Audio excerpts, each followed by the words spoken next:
kita akan bicara tentang otak sadar ya. Jadi para pakar tuh bagi otak kita dalam beberapa kategori, diantaranya otak sadar, yaitu potensi otak yang kita pakai untuk berpikir rasional, logis, analisis, ego ya. Intinya otak yang sehari-hari kita pakai untuk berpikir secara sadar. Baik itu otak kanan yang suka warna, imajinasi, berpikir global, tidak runtut dan sebagainya. Ataupun otak kiri yang suka data, sistematis, detail, rasional dan sebagainya. Sebagai contoh begini, adalah ketika Anda pertama kali belajar menyetir mobil, Anda akan berpikir dulu, oh saya harus masuk gigi netral sebelum menghidupkan mesin, lalu setelah mesin hidup, lihat depan, belakang, kanan, kiri lewat spion.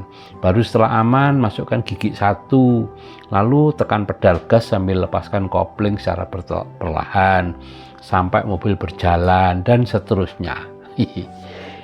Kalau cara seperti itu, Bapak Ibu, jalan 100 meter aja keringat sudah bercucuran ya.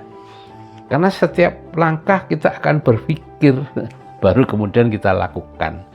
Nah, apa yang Anda rasakan? Ya lambat, stres, capek, tidak lancar, penuh kerja keras, khawatir, banyak salah, dan sebagainya. Betul begitu? Nah, lalu bagaimana ketika Anda sudah lancar? Anda hampir tidak pernah berpikir lagi. Gitu ya. Sebenarnya Anda hanya memindahkan proses itu dari otak sadar ke otak bawah sadar. Seperti mesin yang tadinya berjalan manual, kemudian kita rubah menjadi otomatis dengan memasang komputer dan menginstal programnya. Jadi otak sadar ini adalah tempat pembentukan sesuatu yang ingin kita install atau tanam ke dalam otak bawah sadar kita. Ya. Setelah dia terinstall, maka proses akan berjalan secara otomatis. Nah, otak sadar ini bekerja pada frekuensi beta ya, yaitu saat kita sadar sepenuhnya, saat kita beraktivitas normal sehari-hari, bekerja, belajar, bersosial, dan sebagainya.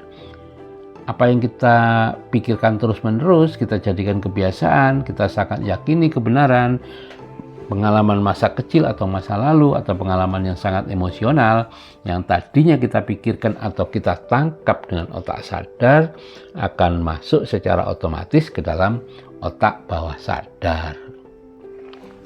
Nah, otak sadar ini potensinya sekitar 12% dari keseluruhan potensi otak manusia. Jadi masih ada sekitar 88% potensi yang terpendam dalam bagian otak bawah sadar.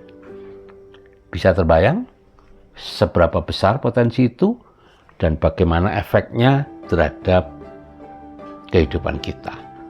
Nanti kita bahas lebih lanjut.